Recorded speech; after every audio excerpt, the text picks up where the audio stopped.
Hello. Hello. Yes ma'am. Voice आ रही है बेटा मेरी? Yes ma'am. Yes ma'am. Very good afternoon girls.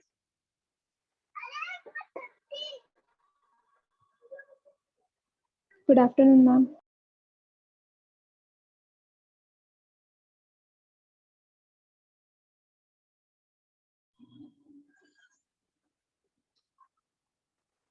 अरे भाई लेके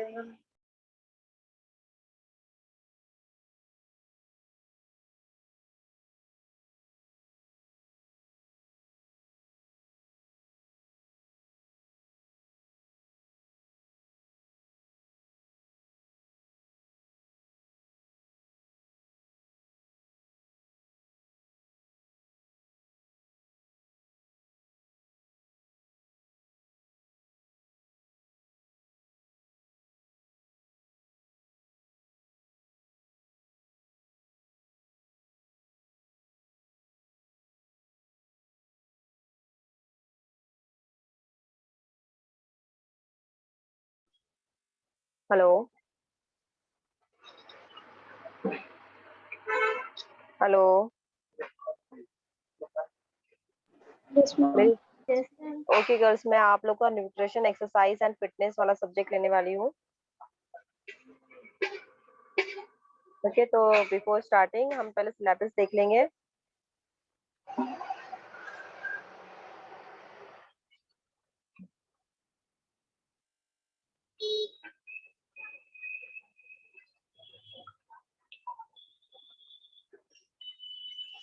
आप लोगों का एग्जाम डेट आ गई है बेटा? Hello. No ma'am. No July ma'am. के फर्स्ट वीक में हो सकती है ऐसे बोले। कौन से वीक में? जुलाई के फर्स्ट वीक में। जुलाई और first week. Okay.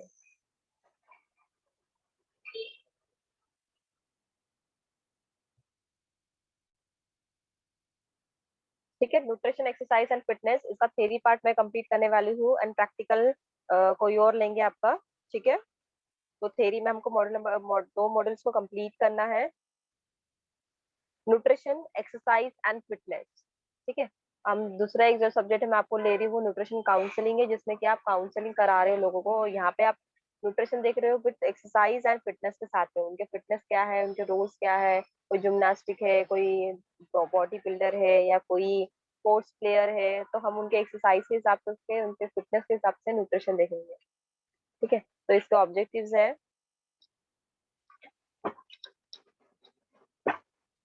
the understand the relation understand the relationship between physical activity, fitness and health। ठीक है, आपकी फिजिकल एक्टिविटी जो कुछ भी है, जो भी आपका प्रोफेशनल है, उससे रिलेटेड आपका न्यूट्रिशन होना चाहिए। इसका रिलेशनशिप देखने वाले हैं हम, और हेल्थ के साथ में regarding. Then acquire knowledge about different component of physical fitness. हम अलग अलग डिफरेंट कंपोनेंट्स को देखने वाले हैं जो कि फिजिकल फिटनेस को हमारे एनहांस करती बढ़ाती हैं। Prescribe exercise, some of this exercise, जिससे कि आप लोग अपने पेन या फिर अपनी फिटनेस को रिलीव करा सकते हैं। Then understand the relation between nutrition and physical activity. हम यहाँ पे अंडरस्टैंड करेंगे न्यूट्रिशन और फिजिकल एक्टिविटीज कौन से होते हैं। Learn the steps involve in stress management. Stress management के लिए भी काफी सारी एक्सरसाइज एंड मेडिटेशन लोग रेफर्स करते हैं, क्योंकि उससे भी काफी रिलीफ मिलता है हमको। ठीक है,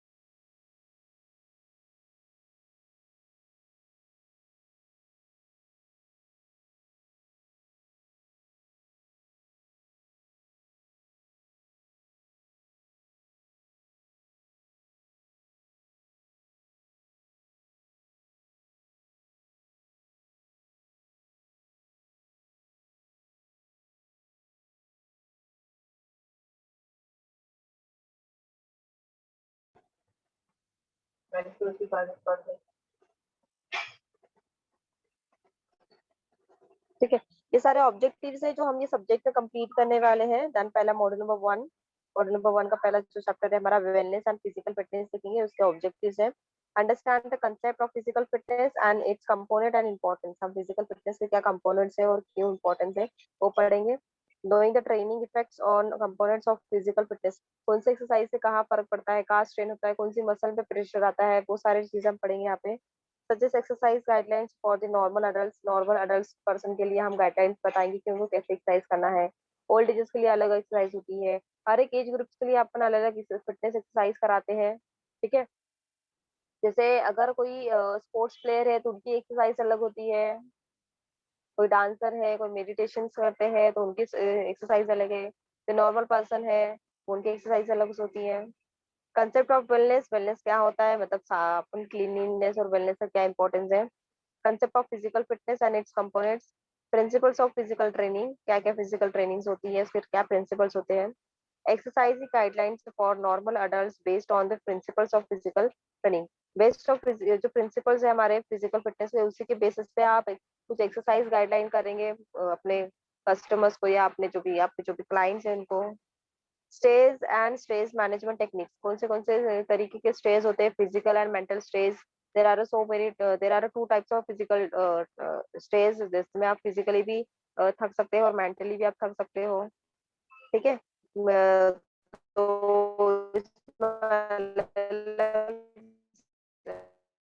स्टेज में आप किस तरीके से उसको मैनेज करते हो उसके क्वेश्चन रह सकते हैं। देन मॉडल नंबर 2, यहाँ पे आपको मॉडल नंबर 2 में nutritional requirements and requirements of physically active. ठीक है, इसमें आपको understand the relationship between nutrition and physical activity. यहाँ पे आपको न्यूट्रिशन का और फिजिकल एक्टिविटीज का रिलेशनशिप देखना है। And suggest guidelines for hydration during physical activities. जो आपको पता होगा अगर आप एक्सरसाइज करते हो तो आपको हाइड्रेट होती है अपनी बॉडी, तो उससे हाइड्रेट होने की वजह से हम लोग हमारी बॉडी वाटर निकालती है बाहर। ठीक है, तो पसीना निकलता है तो वो क्या कर रही है, वो हाइड्रेट हो रही है हमारी body. Then have knowledge about various ergogenic aids use. Ergogenic use जिसमें कि हम अलग अलग टेक्निक्स को और अलग चीजों को यूज करके जो एक्सरसाइज करते हैं। Micronutrients requires of physical active, physical जो छोटे माइक्रोन्यूट्रिएंट्स हम रहते हैं या माइनर न्यूट्रिएंट्स हम जो रहते हैं, मैं छोटे छोटे मेडिसिन लेते हैं, कैप्सूल्स लेते हैं या फिर पाउडर लेते हैं, प्रोटीन पाउडर लेते हैं, ये फिजिकल एक्टिविटीज के लिए फिटनेस के रहती है। सम फ्लूइड्स बैलेंस एंड रिहाइड्रेशन, जिसमें कि हम मिल्क शेक लेते हैं या कोई प्रोटीन शेक ले रहे हैं, ये फ्लूइड हम लेते हैं जिसमें कि एक्सरसाइज करने के बिफोर, एक्सरसाइज करने के बाद में जो भी हम बॉडी को जो रिक्वायरमेंट होती है वो प्रोवाइड कराते हैं। ठीक है, दिस इज अवर सिलेबस। और यहाँ पे आपको एक प्रेजेंटेशन देना हो सकता है कोई भी एक टॉपिक पे, तो आपको कोई भी अलग अलग फिटनेस दे सकते हैं, जैसे कि यहाँ पे नीचे में दिया है। यहाँ पे आपको फिजिकल टेस्टिंग करनी है तो ये आपका प्रैक्टिकल होगा, प्लानिंग एंड ओरल्स। ओके, यहाँ पे आपका प्लानिंग होगा, यहाँ पे pre game meals, post game meals and post drinks, यहाँ पे आपको प्लानिंग करना है कोई स्पोर्ट्स पर्सन का। और यहाँ पे लॉन्ग डिस्टेंस रनर जो होता है पर्सन, उसका आपको प्लान बनाना है। बास्केट बॉल प्लेयर का बनाना है, जिम्नास्टिक का बनाना है और बॉडी बिल्डर का। This are the three things. यहाँ पे आपको सिर्फ थ्योरी में कवर करने वाली हूँ, हमारा छोटा सा सिलेबस है, 2 हफ्ते में या 1 हफ्ते में कंप्लीट हो जाएगा। अभी एक मॉडल को 4-5 दिन लग सकते हैं हमारे, और दूसरे मॉडल को 4-5 दिन, तो जल्दी कंप्लीट हो जाएगा। बट जो मैं से क्वेश्चंस आपको सॉल्व करने दूंगी वो आपको सॉल्व करना है। इसके बाद वाला जो क्लास है वहाँ हमारा क्वेश्चन आंसर सेक्शन रहेगा, तो वो वाले क्लास को हम कंटिन्यू करते हैं क्योंकि हमारा न्यूट्रिशन असिस्टेंट का टॉपिक कंप्लीट होने का था। ठीक है गर्ल्स, आज का आपका इंट्रो हो गया है सिलेबस से, नेक्स्ट क्लास से हम सिलेबस स्टार्ट करेंगे। ठीक है गर्ल्स, हेलो हेलो, वॉइस आ रही है बेटा मेरी? Yes ma'am. ओके, तो अभी जो भी रिमेनिंग गर्ल्स जो बची है वो 3 बजे की क्लास में ज्वाइन होंगे, और जो बाकी जिनका डाटा कलेक्ट होने का है वो डाटा कलेक्ट करेंगे और अपना डायग्नोस बनाए, जो अपने जिनकी डाटा कलेक्ट हो गए हैं वो डायग्नोस तैयार करेंगे, उनका पूरा हाइट जो भी कंक्लूजन निकल रहा है, उनका बॉडी मास निकालेंगे, न्यूट्रिशन असेसमेंट निकालेंगे। ठीक है, समझ में आया girls?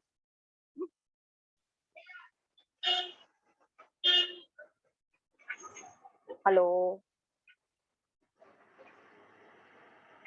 Yes, ma'am.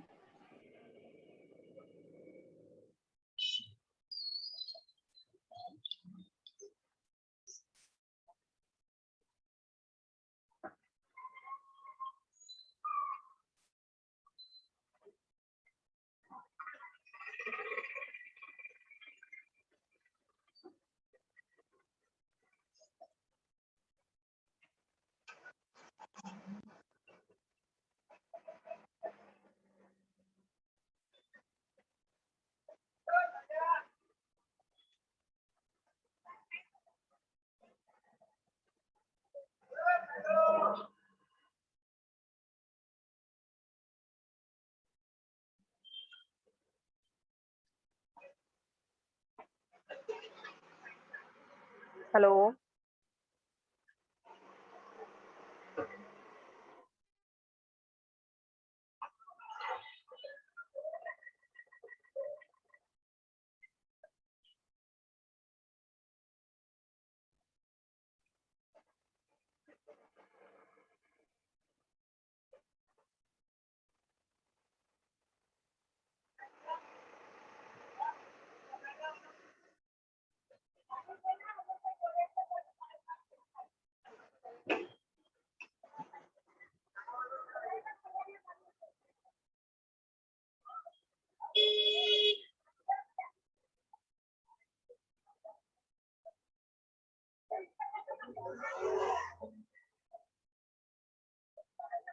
Girl screen दिख रही है बेटा आपको?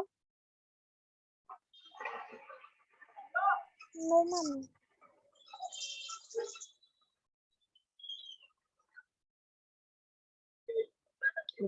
एक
ओके, एक मिनट। नाउ इट्स विजिबल बेटा? Yes, ma'am. Yes ma'am. Okay, तो पहले जो हम wellness concept of wellness topic है वो कंप्लीट करेंगे। Understand the importance fitness and wellness over time. Life time के लिए समझेंगे कि वेलनेस क्या होता है, कैसा फिटनेस है। Identify the dimensions of wellness, understand the benefits of regular participations in an ongoing and integrated fitness programs, perform activities. Girls, अगर हमारी हेल्थ अच्छी रहती है, हमारी फिजिक्स अच्छी है, हमारी बॉडी रिस्पॉन्स अच्छा करती है, तो हम लोग कोई भी चीज को कोई भी कंडीशन में स्टेबल रह सकते हैं। इसलिए पहले सबसे पहले अपने न्यूट्रिशन को और सबसे उसके बाद अपने फिटनेस को ध्यान देना चाहिए। अगर आप वेल नोन हो, आपकी पर्सनालिटी अच्छी है, आपकी हेल्थ अच्छी है, तो आप हर एक चीज को और अच्छी लॉन्ग लाइफ जी सकते हो। आप बड़े से बड़े धक्के को, बड़े से बड़े से शॉक को डाइजेस्ट कर पाते हो, बड़े से बड़े इंसिडेंट्स को आप लड़ सकते हो। कोई आपको डिसीज हो रही है उसके साथ में आप लड़ सकते हो। इसलिए हमारी फिटनेस और हमारी बॉडी का हमको उसको ध्यान में रखना चाहिए और टाइम टू टाइम हमको उसकी कदर करनी चाहिए। एक तरीके का जो नेचर ने हमको दिया है, एक गॉड ने जो हमको दिया है। तो आपको पता है कई वर्ल्ड में इतने कई लोग हैं, अपने इंडिया में ही देखो कितने इतने लोग हैं जिनके पास पैर नहीं है, किसी के पास हाथ नहीं है, किसी कोई सुन नहीं पा रहा है, कोई देख नहीं पा रहा है। But we are a person, we are eligible, we all have everything. हमारे पास सब कुछ है, हमारे पास हमारे लेग्स प्रॉपर है, हमारे हैंड्स प्रॉपर है, हमारी पर्सनालिटी अच्छी है, हमारे पास लुक्स अच्छे हैं, हमारे बॉडी है, हम चल फिर सकते हैं, हम सब चीजों को देख सक रहे हैं, सुन सक रहे हैं, तो हमारे पास सब चीजें हैं। क्योंकि जिनके पास नहीं होता बेटा, वो तरस जाते हैं एक बार इस दुनिया को देखने के लिए, जिनके आंखें नहीं होती है, वो तरस जाते हैं साउंड सुनने के लिए, जिनके जिनके जो सुन नहीं पाते हैं। कोई लोग तरस जाते हैं चलने के लिए, जिनके लेग्स नहीं हो पाते हैं। किसी के एक्सीडेंट से जाते हैं पैर, किसी के मे भी किसी का बस से ही कोई ये रहते हैं, अपाइज रहते हैं। तो वी आर थैंकफुल, गॉड को हमको थैंकफुल करना चाहिए, हमारे पेरेंट्स को थैंकफुल करना चाहिए कि हमको इतनी अच्छी लाइफ दी है, और इस लाइफ का हमको उसको अच्छे से संवारना चाहिए और उसकी वैल्यू करना चाहिए। ठीक है, तो ये स्टार्टिंग कहाँ से होती है? स्टार्टिंग खुद से ही होती है। आप खुद की रिस्पेक्ट करोगे, खुद का ध्यान रखोगे, तो आप दूसरे का ध्यान रख पाओगे। अगर आप ही फिट नहीं हो, आप ही लेजी हो, आप में ही कॉन्फिडेंस नहीं है, आप में ही न्यूट्रिशन की कमी है, आप ही अंडरवेट हो, तो आप दूसरे को क्या गाइड करोगे? ठीक है, तो आप में भी उतनी एनर्जी होना कि आप दूसरे को एनर्जी दे सको, आप में भी इतना कॉन्फिडेंट होना कि आप दूसरे को कॉन्फिडेंट दे सको। ठीक है,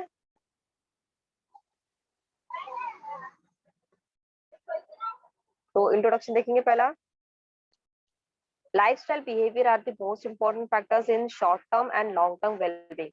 Yes, अपनी लाइफस्टाइल डिपेंड करती है। कोई लाइफस्टाइल कोई कोई अपनी लाइफस्टाइल में क्या करता है, क्लीनिनेस को ज्यादा इंपॉर्टेंट देता है, तो वो बरोबर साफ सफाई करके खाना बना रहा है, अपने आप को भी वो पहले क्लीन करता है, देन घर में एंटर कर रहा है। ठीक है, तो हमारी बिहेवियर हमारी लाइफस्टाइल पे डिपेंड करता है। ठीक है, तो हम लोग कई लोग ऐसे हैं जो बिना हाथ पैर धोए घर में घुस जाते हैं, बिना शूज निकाले किचन तक चले जाते हैं। तो ये आपकी हैबिट है, ये आपकी लाइफस्टाइल है जो आपने बना दी है इस तरीके से। ठीक है, उसी पे डिपेंड करता है आपका long term and short term wellbeing. Developing healthy lifestyle habits will have a dramatic effect on overall wellness. Components of healthy fit lifestyle include physical activity, balance and adequate nutrition, rest, recovery, stress management. अब healthy रहना मतलब सिर्फ आपको अच्छा खाना है और अच्छा एक्सरसाइज करना है, बस इतना काम नहीं करना है आपको। आपको बैलेंस डाइट लेने के साथ साथ आपको रेस्ट भी लेना है, और अपने साथ साथ रिकवरी। रिकवरी मतलब जहाँ पे भी आपको स्ट्रेस आ रहा है, जहाँ पे भी आपको टेंशन आ रहा है, उससे आपको रिकवर होना है। अब पूरी एक ही बार एक ही जिंदगी मिलती है, अब यही जिंदगी आप पूरी लाइफ सिर्फ टेंशन में बिताओगे तो एंजॉय कब करोगे? ठीक है, जैसे जैसे हमारे हार्ट बीट्स अप डाउन होते हैं, हार्ट बीट्स का जैसे ग्राफ बनता है, कभी अप होता है कभी डाउन होता है, वैसे हमारे लाइफ में भी अप्स एंड डाउन्स आते हैं। तो हमको अप्स एंड डाउन्स में भी प्रॉपर अपना न्यूट्रिशन और अपनी हेल्थ का ध्यान रखना है। ठीक है, daily physical activities is one of the key components in developing and dealing a healthy lifestyle. एक ही सबसे अच्छा इफेक्टिव कंपोनेंट है, वो है फिजिकल एक्टिविटी। अब अगर आप कई पर्सन ऐसा होता है कि सबको हैबिट हो जाती है कि मम्मी है घर पे तो मम्मी हमको सब हाथ में ला के दे रही है, पेरेंट्स है घर पे हमको तो पेरेंट्स हमको सबको ला के दे रहे हैं। बट आप लोग क्या कर रहे हो, घर पे काम नहीं कर रहे हो, बट आप जिम जिम जरूर लगा रहे हो, जहाँ जिम में जाके आप पसीना जरूर बहा रहे हो। बट घर पे आपको सब हाथ में होना, घर पे आपको ना बेड से उतरना है ना चेयर से उतरना। बट आपको फिटनेस के लिए, गुड फिगर के लिए, गुड पर्सनालिटी के लिए, डंबल्स बनाने के लिए या सिक्स पैक बनाने के लिए आप जिम में जाके पसीना जरूर बहाएंगे। तो ये इसमें कोई फिटनेस नहीं है, ये इसमें सिर्फ आप अपना वेस्ट ऑफ टाइम और वेस्ट ऑफ मनी कर रहे हो, क्योंकि आप घर पे ही फिट नहीं हो। जब आप छोटे मोटे एक्टिविटीज में अगर आप फिट हो, तो आपको जिम से भी ज्यादा घर पे जो आप डे टू डे एक्टिविटी कर रहे हो उससे कई ज्यादा फायदा हो रहा है। ठीक है, आप अगर प्रोफेशनल हो, आप प्रोफेशनल कुछ चीज ट्रेनिंग कर रहे हो तो ठीक है, आप प्रोफेशनल आपको बॉडी बिल्डर बनना है या कुछ आपको वेट लिफ्टर बनना है तो आप जिम ले रहे हो तो इट्स ओके। बट सिर्फ फिटनेस के लिए आप घर पे दिन भर रेस्ट कर रहे हो, सिर्फ फिटनेस करने के लिए आप जिम में जाके पसीना बहा रहे हो, तो वो एक जो है जिसमें कि आपका फटीग यहाँ पे क्रिएट होता है, जहाँ पे कि आप घर पे बहुत लेथार्जिक हो और बाहर जाके आप जिम में जाके आप एनर्जी कर रहे हो, वर्कआउट कर रहे हो। ठीक है, तो आप घर की भी एक्टिविटीज जो है वो खुद करो, अपना ही काम खुद करो, तो मे बी आप थोड़ा आप घूम फिर सकते हो, आप थोड़ा आपकी बॉडी में मूवमेंट होती रहेंगी। ठीक है, physically active improves overall quality of life. आप फिजिकली एक्टिव हो तो आपकी लाइफ ओवरऑल बहुत अच्छी होती है। It helps to boost energy, assist with weight management and improve self esteem post. ठीक है, यहाँ पे क्या हो रहा है, अगर आपकी diet active physical activity improve हो रही है, अच्छी हो रही है, तो आपको एनर्जी बूस्ट मिल रहा है, आप दिन भर एक्टिव रहते हो, आपका वेट प्रॉपर मैनेज हो रहा है, आप ओवर वेट भी नहीं कर रहे हो और अपना वेट अंडर वेट भी नहीं कर रहे हो, अपने वेट को मेंटेन कर रहे हो। एंड इम्प्रूव सेल्फ एस्टीम, और अपने आप में एक सेल्फ एस्टीम आता है, कॉन्फिडेंट आता है। ठीक है। Most importantly regular physical activities will increase longevity by directly decreasing the risk of chronic diseases such as heart diseases, hypertension, type 2 diabetes, stroke and some cancers। मैंने आपको पहले ही बताया कि अगर आपकी फिजिकल एक्टिविटीज अच्छी है तो आप ज्यादा लॉन्ग लाइफ जी सकते हो, आप बड़े से बड़े सदमे को डाइजेस्ट कर पाते हो, बड़े से बड़े इंसिडेंट्स को आप हैंडल कर पाते हो, आपको हैंडल करने की ताकत आ जाती है।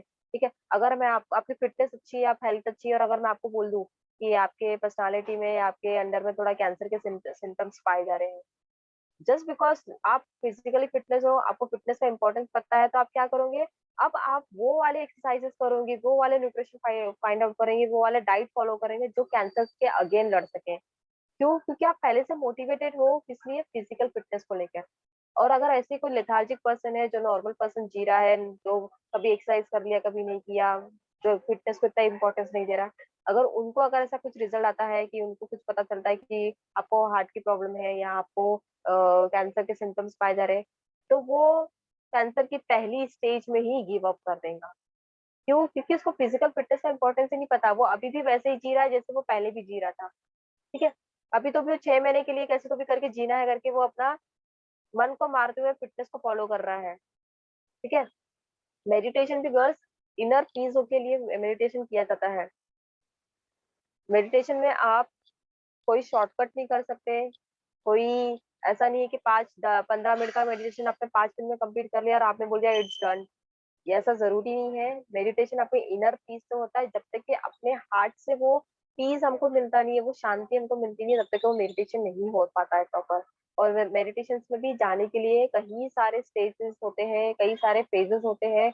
आप स्टार्टिंग के 2-3 दिन ही करके देखो बेटा, आपको अब पहले जितने थॉट्स नहीं आते थे उससे कई ज्यादा थॉट्स आपके माइंड में आते हैं। क्यों? क्योंकि तब आप अपने माइंड को कंट्रोल कर रहे हो, तब अपने माइंड को पढ़ रहे हो कि अपने माइंड में क्या क्या इमोशंस आ रहे हैं, क्या क्या थॉट्स आ रहे हैं। वो सारे थॉट्स को फिर आप क्रिएट हो रहे हैं। पहले सबसे पहले आप जब मेडिटेशन में बैठते हो तो पहले आपके अंदर में आप पता करते हो कि अरे मेरे माइंड के अंदर तो 100 थॉट्स हैं। फिर वो 100 थॉट्स को आप डिस्टिंग्विश करते बैठे हो, ये वाला कौन सा थॉट है, फिर ये वाला भी थॉट है, फिर वो वाला भी थॉट है, फिर इसका भी थॉट है। एक थॉट सोचा आपने, आपने जस्ट अपनी सिस्टर से शुरुआत की, तो वो सिस्टर से किसी और की सिस्टर से, फिर किसी और की सिस्टर से कहीं ना कहीं कनेक्शन चले जाता है। तो ऐसे भी कई सारे थॉट्स आते हैं। तो फिर इसके बाद जब आप 15-20 दिन हो जाएंगे, तब आप ये 100 थॉट में से कुछ थॉट्स को निग्लेक्ट कर पाओगे, कुछ थॉट्स को हटा पाओगे अपने माइंड से, कुछ थॉट्स को निकाल दोगे कि हाँ मुझे इस बारे में नहीं सोचना है। जितना आप कंटिन्यूशन में रखोगे, जितना आपको 1 मंथ या 2 मंथ होने आएगा, वैसे वैसे आपके जो माइंड में जो थॉट्स क्रिएट हो रहे हैं वो धीरे धीरे कम होते जाएंगे। फिर ऐसे करते करते आप एकदम ऐसे स्टेज में आ जाएंगे जिसमें कि आपको सिर्फ 5 या 6 थॉट्स आपके माइंड में आते हैं। ठीक है। जब आपके माइंड में सिर्फ, आप जब मेडिटेट कर रहे हो और सिर्फ आप खुद के साथ हो, सिर्फ आप अपने जो ब्रीथिंग है, ब्रीथिंग है जो आप ब्रीथ कर रहे हो उस पे कॉन्सेंट्रेशन है आपका। आपका बिल्कुल भी कॉन्सेंट्रेशन नहीं है कि आपको बिल्कुल भी फील नहीं हो रहा है कि आप कहाँ मेडिटेशन करने बैठे हो। आप बस खुद को फील कर रहे हो कि आप ऐसे प्लेस में हो जहाँ पे आपको पीस मिल रहा है, जहाँ पे आपको शांति मिल रही है, जहाँ पे आपको एक माइंड सेट मिल रहा है। ठीक है। तब आप जाके उसको बोलेंगे कि नाउ यू आर रेडी, कि आप अपने परफेक्ट मेडिटेशन स्टेज में आ गए हो। ठीक है। गर्ल्स मेडिटेशन किया करो आप सभी, और आपके घर में जो भी लोग हैं उनको भी कराओ। मेडिटेशन से काफी सारी चीजों को हम हैंडल कर सकते हैं लाइफ में। काफी जो हमको अप्स एंड डाउन्स आते हैं, हमारे मूड स्विंग्स होते हैं, हमारे मूड कभी कभी खराब होता है, कभी अच्छा होता है, उसको हम बैलेंस कर सकते हैं, हम खुद को कंट्रोल कर सकते हैं। कभी कभी ऐसा होता है कि हम कुछ चीजें करना नहीं चाहते थे, या हम कुछ चीजें बोलना नहीं चाहते थे, बट आप कर देते हो, बोल देते हो, फिर उसके बाद रिएक्ट होता है कि यार ये चीज नहीं करनी चाहिए थी, ये चीज मैंने पता नहीं अनकंट्रोल होके बोल दिया है। ये अनकंट्रोल क्यों हो रहे हो? क्योंकि आपके अंदर बहुत सारे थॉट्स आ रहे हैं, और वो बहुत सारे थॉट्स पे आपका कंट्रोल नहीं है, आपका मेडिटेशन नहीं है, आपका फिटनेस नहीं है, आपका डाइट प्रॉपर नहीं है। आप कभी भी उठ रहे हो, कभी भी सो रहे हो, कभी भी मूवी देख रहे हो, लेट नाइट सो रहे हो, किसी भी फ्रेंड के साथ इंटरेक्ट कर रहे हो, कोई भी फ्रेंड के साथ कहीं पे भी जा रहे हो, कोई शेड्यूल ही नहीं है आपकी लाइफ में, कोई एम ही नहीं है, कोई गोल ही नहीं है, बस मॉर्निंग में वेकअप हो रहे हो, रात में सो रहे हो। तो लाइफ को इंटरेस्टिंग बनाने के लिए कुछ प्लान आउट करो, कुछ इंटरेस्टिंग बनाओ, छोटे छोटे एक्टिविटी से शुरुआत करो। बस मॉर्निंग में जल्दी उठना है, यही से शुरुआत करो। आप मॉर्निंग में जल्दी उठ गए, वहीं से आप नेक्स्ट स्टेप शुरुआत करो कि मॉर्निंग में उठने के बाद करूँ क्या मैं। फ्रेश अप होके बढ़िया वॉक पे जाओ, जो नेचुरल ऑक्सीजन है, जो फ्रेश ऑक्सीजन है वो इनहेल करो, उसको लो। वहाँ पे जाके छोटे मोटे एक्सरसाइज स्टार्ट करो, देन उसके बाद घर पे आके कुछ नया न्यूट्रिटिव बनाने का सोचो, कुछ स्पोर्ट्स, कुछ अच्छा न्यूट्रिटिव जूस हो सकते हैं वो बनाओ। खुद भी ले रहे हो, साथ ही साथ अपने घर वालों को भी आप मोटिवेट कर सकते हो। ठीक है, उसके बाद और नेक्स्ट स्टेज सोचो कि आप, हाँ ठीक है, 8 बजे तक तो आपका सब हो जाता है, मॉर्निंग वॉक उठकर आपका वॉकिंग वॉकिंग करके, एक्सरसाइज करके, मेडिटेशन करके 8 बजे तक आप फ्री हो जाते हो। तो 8 से 9 10 बजे तक आप फ्री हो, आप जो भी आपको, आप फ्रेश होना चाहते हो या कोई एक्टिविटी करना चाहते हो, आप उस एक्टिविटी को करो। ठीक है, तो आपको एक पूरा डे मिलता है गर्ल्स, और पूरे दिन में बहुत कुछ कर सकते हो आप। आप अपने क्लासेस अटेंड करने के साथ साथ आप कुछ और एक्टिविटीज या कुछ और क्लासेस जो आपको सीखना है या कुछ और में इंटरेस्ट है, आप वो भी कर सकते हो। ठीक है, जितना ज्यादा इस दुनिया में आप सीखोगे, उतना ज्यादा आप ऊपर जाओगे, उतना ज्यादा आप गेन कर पाओगे, उतना ज्यादा आप अपने लाइफ में अच्छा कर पाओगे। ठीक है, तो जितना हो सके उतना गेनिंग सेंस रखो अपना।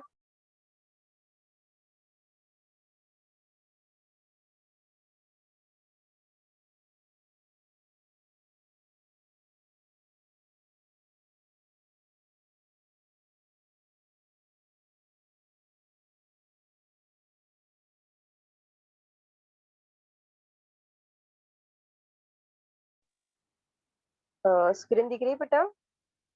डिस्कनेक्ट हो जाता बार No, बार। ma'am. Yes, ma'am. ओके, तो जैसे आपकी फिटनेस अच्छी रहेंगी तो ये सारे जो फैक्टर्स है, सारे जो डिसीजेज है वो डिक्रीज होते जाएंगे। Then current lifestyle is most developed nations lack the adequate level of physical activities to support healthy benefits. कई बार आपको डॉक्टर भी सजेस्ट करते हैं कि आपको फिटनेस के लिए टाइम नहीं है, एक्सरसाइज के लिए टाइम नहीं है। आप भले ही मॉर्निंग एक्सरसाइज भी कर रहे हो, बट आपकी जो ड्यूरेशन है, ड्यूरेशन ऑफ योर लाइफ, मतलब आप मॉर्निंग से एट द एंड में जो भी एक्टिविटी करते हो, वो एक्टिविटी में आप ऐसे चीजों को अडॉप्ट करो जिसमें आप फिट रह सको। अब अगर सेकंड फ्लोर पे जाना है या फर्स्ट फ्लोर पे जाना है, तो आप इंस्टेड ऑफ यूजिंग लिफ्ट, आप पैदल स्टेयर से जाओ, आप सीढ़ियों से जाना रेफर करो। अगर आपको 8 फ्लोर या फोर्थ फ्लोर बहुत ज्यादा ऊपर से, बहुत ज्यादा डिस्टेंस में जाना है, देन आप तब वहाँ पे लिफ्ट ले सकते हो। बट आपको सेकंड फ्लोर में या फर्स्ट फ्लोर में जाना है, तो आप वहाँ पे स्टेयर्स का यूज कर सकते हो। ठीक है, आपको कुछ खाना है, समाव आपको बीच में आपको हंगर फील हो रहा है, कुछ खाने की इच्छा हो रही है, तो इंस्टेड ऑफ बाइंग पास जो रेडीमेड फूड्स है वो परचेस करने से अच्छा है कि आप कुछ फ्रूट्स को चूज करो। वहाँ पे आप हेल्दी फूड्स को चूज करो, वहाँ पे आप जूसेस को आप ले सकते हो, कुछ नट्स ले सकते हो, कुछ जो ड्राई फ्रूट्स होते हैं उसको ऐड कर सकते हो। ठीक है, तो ये छोटे छोटे चीजें हैं, छोटे छोटे लाइफ में ये सब छोटी छोटी चीजें हैं जिसमें अगर आप खुद आगे से इसको अडॉप्ट एक्सेप्ट करते हो और अडॉप्ट करते हो, अपने अपनी हैबिट में लाते हो, अपने लाइफस्टाइल में अडॉप्ट करते हो, तो आपको पूरा पूरा दिन फिट रहोगे और आपकी एक अच्छी फिटनेस रहेंगी, आपकी एक अच्छी पर्सनालिटी रहेंगी। Girls, this is a scientific way. लोगों को फिजिकली या उनके लुक्स पे कभी भी जज नहीं करते हैं, बट कहीं ना कहीं आपकी पर्सनालिटी इट्स मैटर। आपकी पर्सनालिटी, आपका भले ही लुक्स नहीं है, बट आपकी personality it shows your your inner knowledge कि आप कितने एक्टिव हो, कितने फिट हो।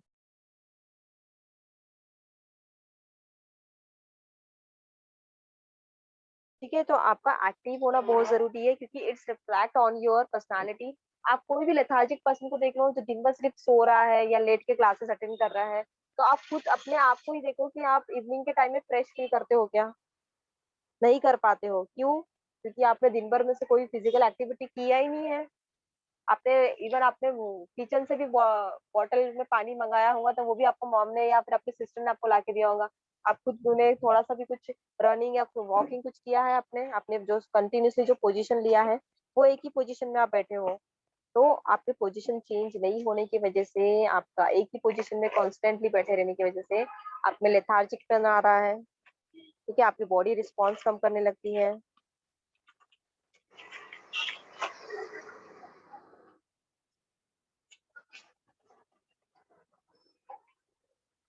तो ये सारी प्रॉब्लम्स आ सकती है, इसलिए अपने को हमारी बॉडी का और हमारे पर्सनालिटी का ध्यान रखना बहुत जरूरी है।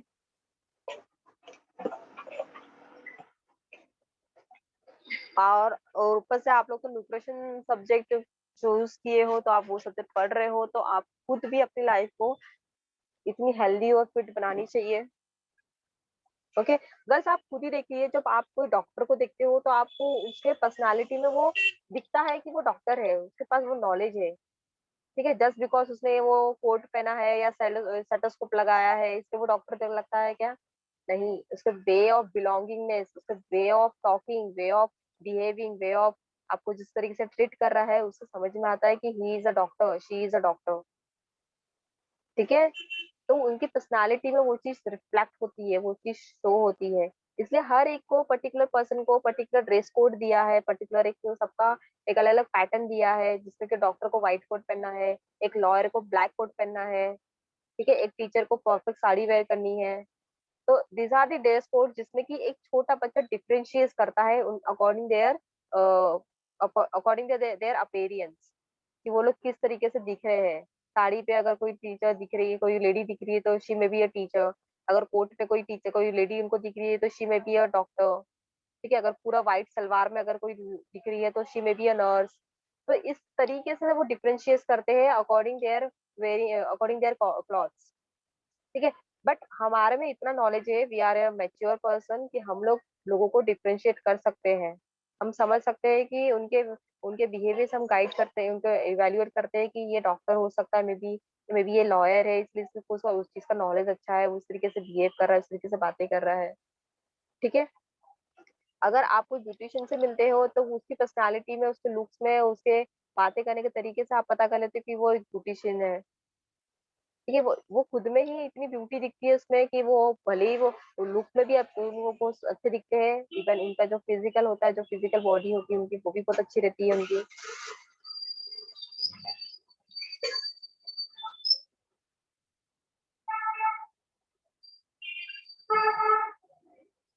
Currently, lifestyle is most developed nations lack the adequate level of physical activities to support healthy benefits.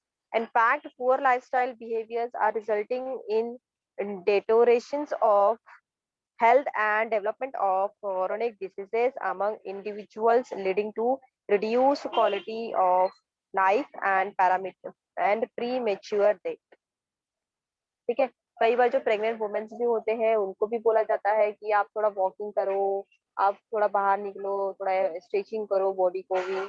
क्यों? क्योंकि उनकी बॉडी भी एक ही पोजीशन में स्टिक नहीं होना चाहिए, एक ही पोजीशन में रह रह के टफ नहीं होना चाहिए, उनकी बॉडी में एक फ्लेक्सिबिलिटी रहना चाहिए। ठीक है, information and education surrounding fitness, wellness and healthy is easily accessible and widely understood by most Americans. American बहुत फॉलो करते हैं इन चीजों को, और बहुत भी स्ट्रिक्टली वो अपने डाइट को और अपने पर्सनालिटी को और अपने फिटनेस को बहुत अच्छे से फॉलो करते हैं। Unfortunately many people do not understand how to effectively implement tools and strategies to help develop a lifestyle that will support these benefits. ठीक है, गर्ल्स, आजकल लोगों का एक तरीके का पैशन बन गया है कि अगर वो बहुत ज्यादा रीच है तो वो बहुत अच्छी फिटनेस कैंप है या फिटनेस कहीं पे तो भी जाकर वो अपना एनरोल करा के वहां जाके वो लाख रुपए देके फिटनेस कराता है अपना। ठीक है, इट डजेंट मैटर, ठीक है, उनके पास पैसा है, वो जाके वहां कर रहा है। बट वो क्यों कर रहा है? क्योंकि दे हैव अ नॉलेज, उनको पता है ज्यादा उम्र जीना है तो एक्सरसाइज करना जरूरी है, अच्छा दिखना है, फिजिक्स अच्छा रखना है, पर्सनालिटी अच्छा रखना है, वेट ओवर वेट नहीं करना है, तो एक्सरसाइज करना है। जाएंगे लाख रुपए देंगे और ट्रेडमिल पे चलते रहेंगे, बल्कि हम फुकट में जो वॉकर स्ट्रीज होते हैं वहां पे हम फुकट में चल सकते हैं। लेकिन लोगों ने क्या बना लिया, इसको अपना स्टैंडर्ड ऑफ लिविंग बना लिया है। ठीक है, वहाँ पे कितने रईस लोग आ रहे हैं, कितने स्टैंडर्ड लोग आ रहे हैं, उन लोगों ने अपना स्टैंडर्ड बना लिया कि मैं तो जिम में ही जाके एक्सरसाइज करती हूँ। बट ट्रेडमिल में चलना और नॉर्मली आप रोड पे या कहीं पे भी फ्री ऑफ कॉस्ट में भी चल सकते हो, बल्कि वहाँ पे आपको तो नेचुरल एयर मिल रही है, जो नेचर की जो प्योर ऑक्सीजन है वो आपको मिल रहा है।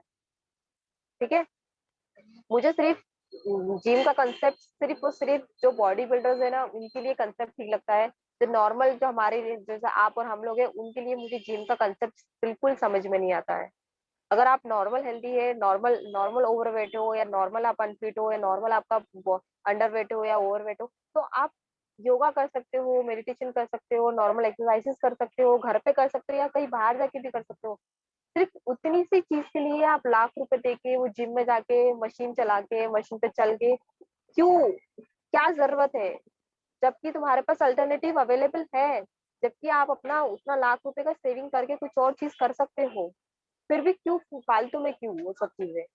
ओके, यू आर, अगर आप कोई वेट लिफ्टर बन रहे हो, या आपको कोई बॉडी बिल्डर कर रहा है, या आपको कुछ एम है आपका, या कुछ आपका कुछ अपने थॉट बनाए हैं कि आपको ये चीजें करनी है, तब आप जिम ज्वाइन कर रहे हो तो ठीक है।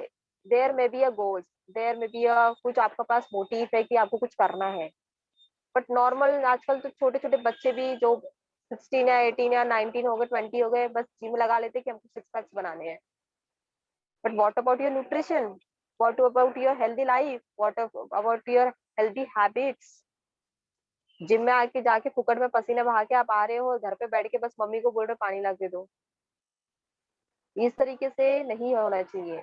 इसलिए ये जो जनरेशन जो चेंजेस आ रही है, इन लोगों को ये नॉलेज होना चाहिए कि जो जो फिटनेस हमको फ्री ऑफ कॉस्ट में मिल रही है, जो फिटनेस हमको नेचुरली मिल रही है, तो फिर उसके लिए हम क्यों इतना वेस्ट कर रहे हैं?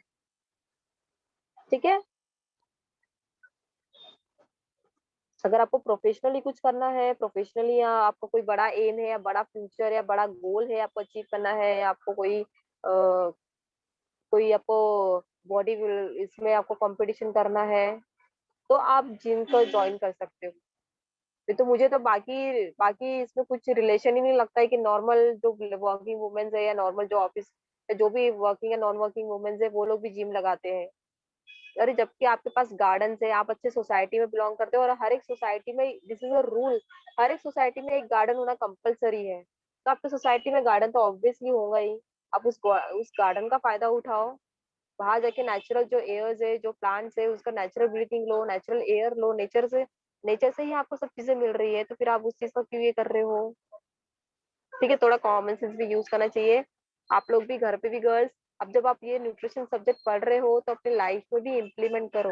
अदरवाइज सब्जेक्ट पढ़ के या डिग्री लेकर या कहीं से और के पास जॉब करके कोई मतलब नहीं है, जब तक आप अपनी खुद की बॉडी को फिट नहीं बना रहे हो, जब तक आप खुद के लिए काम नहीं कर रहे हो, जब तक आप खुद की बॉडी के लिए अच्छे न्यूट्रिटिव सप्लीमेंट्स नहीं ले रहे हो, आप खुद के लिए ऐसे डिशेस नहीं बना रहे हो जिसमें कि आपको सिर्फ और सिर्फ रिच का प्रोटीन या रिच कार्बोहाइड्रेट मिले, आपको खुद को ही पता नहीं कि रिच आयरन किस में मिलेगा, तो आप दूसरे को क्या गाइड करो? ठीक है।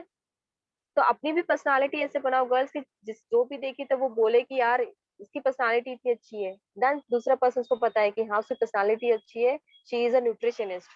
तब उसको पता चलेगा अच्छा ये न्यूट्रिशनिस्ट है, इट्स मीन कि उसको पता है कब कब खाना है, और कितना कितना खाना है, और कैसे कैसे खाना है, और वो अपने अपने आप में भी वो चीज को, वो रूल्स को फॉलो कर रही है। That's why she is looking like this, that's why she is so active, that's why she is very energetic. ठीक है। हर एक दिन सेम नहीं होता है गर्ल्स, कभी कभी आपका बहुत हेक्टिक वक्त जाता है, कभी कभी आपका बहुत लो हो जाता है, कभी कभी हमारा भी वैसे ही होता है, कभी हमको 5 क्लासेस लेने हैं, कभी हमको 4 क्लासेस लेने हैं, तो हम लोग का भी अप डाउन चलता है, सभी के लाइफ में अप डाउन चलते रहता है। तो ये कैसे अप डाउन, ये कौन मैनेज करेगा? ये अप डाउन आपका अच्छा डाइट ही मैनेज करेगा, आपका अच्छा फिजिकल फिटनेस, आपकी लाइफस्टाइल हैबिट ये मैनेज करेगा। ठीक है, आपको ज्यादा कुछ करना ही नहीं है, आपको जिम में जाके पसीना बहाना ही नहीं है, वो 4 रूम में बंद होके पसीना बहाने का कंसेप्ट तो आप कभी दिमाग में लाना ही नहीं। वहां पे तो पूरा एयर टाइट रहता है, ऊपर से वो अलग से आपको स्टीम रूम में भी बंद करते हैं, क्योंकि आप जिम से करते हुए डायरेक्ट बाहर के जो टेम्परेचर है वो टेम्परेचर में नहीं आ सकते, तो वहां पे आपको स्टीम के लिए भी रुकना पड़ता है कि आप नॉर्मल टेम्परेचर पे अपनी बॉडी को जो टेम्परेचर नॉर्मल ला सको। तब हमारे पास ऑलरेडी नेचर ने दिया हुआ टेम्परेचर हमारे पास अवेलेबल है, जहाँ पे हम खुद ही उसको टेम्परेचर, अपने बॉडी का टेम्परेचर गर्म कर सकते हैं, और शांत होके जब मेडिटेशन करते हैं तब हमारी बॉडी को हम नॉर्मल भी कर सकते हैं। तब खुद ही हमारे पास टेक्निक्स है, तो फिर हम क्यों जो इलेक्ट्रॉनिक चीजें है उसको क्यों यूज करें? बस थोड़ा टाइम देना है, थोड़ा डेडिकेशन देना है, थोड़ा एफर्ट देना है, उतना तो हम कर सकते हैं हमारी लाइफ के लिए। ठीक है गर्ल्स, इतने पॉइंट समझ में आया? आगे का टॉपिक हम नेक्स्ट क्लास में कवर करेंगे। अभी जो हमारा जो 3 बजे का क्लास है उसमें रिमेनिंग गर्ल्स जो जिनका बच्चा है डाटा कलेक्शन का, वो टॉपिक पूरा कंप्लीट करेंगे। ठीक है। और बेटा मैं अभी भी आपको समझा रही हूँ, प्लीज कन्वीनियंस लैंग्वेज में बात करो।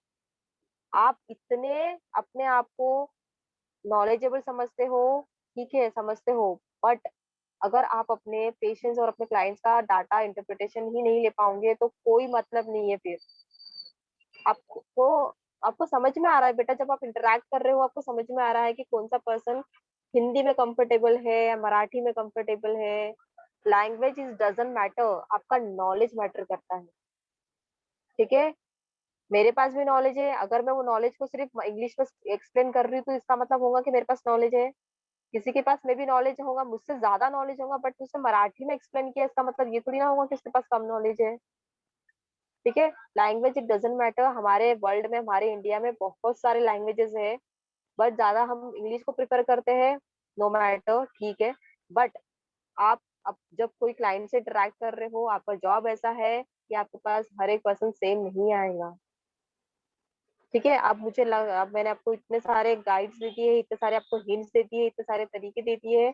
अब मुझे नहीं लगता कि आगे कोई भी आपका क्लाइंट से या कोई भी स्टूडेंट से आप इंटरेक्ट करते हो तो आप खुद को समझना चाहिए कि वो कौन सी लैंग्वेज में कन्वीनियंस है। अगर वो आप क्वेश्चन कर रहे हो आपको कौन सी लैंग्वेज में बात करनी है तो ठीक है, इट्स ओके, आपने पूछा उनको। बट कुछ लड़कियों ने नहीं पूछा, कुछ लड़कियां डायरेक्ट इंटरेक्शन स्टार्ट कर रही है, ठीक है, मे बी वो भी चलेगा। बट इंटरेक्ट करते करते आपको समझ में आ रहा है कि बेटा वो आपके वर्ड्स पे नहीं ग्रैब कर पा रही है, नहीं समझ पा रही है, तो उसको और इलैबोरेट करो और इजी सेंटेंसेस को यूज करो। ठीक है, आप उसको पूछ रहे हो आपको कोई डिसीज है क्या, अब उसको डिसीज का मतलब नहीं पता होगा तो आप उसको इलैबोरेट करो। उसको कोई प्रॉब्लम है क्या पूछो, कोई तकलीफ है क्या पूछो। ठीक है, तो ऑप्शंस दो बेटा, अगर एक क्वेश्चन समझ में नहीं आ रहा तो वही क्वेश्चन को थोड़ा और इलैबोरेट करने की कोशिश करो। डिसीज की जगह कोई और वर्ड यूज करो जहाँ पे कि वो उसको समझ सके। ठीक है गर्ल्स, मिलते हैं तो 10 मिनट्स के बाद नेक्स्ट क्लास में। हेलो बेटा, वॉइस आ रही है मेरी Blessy? Yes yes ma'am. Yes ma'am. Next class में मिलते हैं, इसको कंटिन्यू करते हैं। ठीक है okay okay ma'am. Ma'am. Girls, फटाफट लेना है अपना, आज का क्लास यस आपको। Okay okay, thank you girls. Thank you ma'am.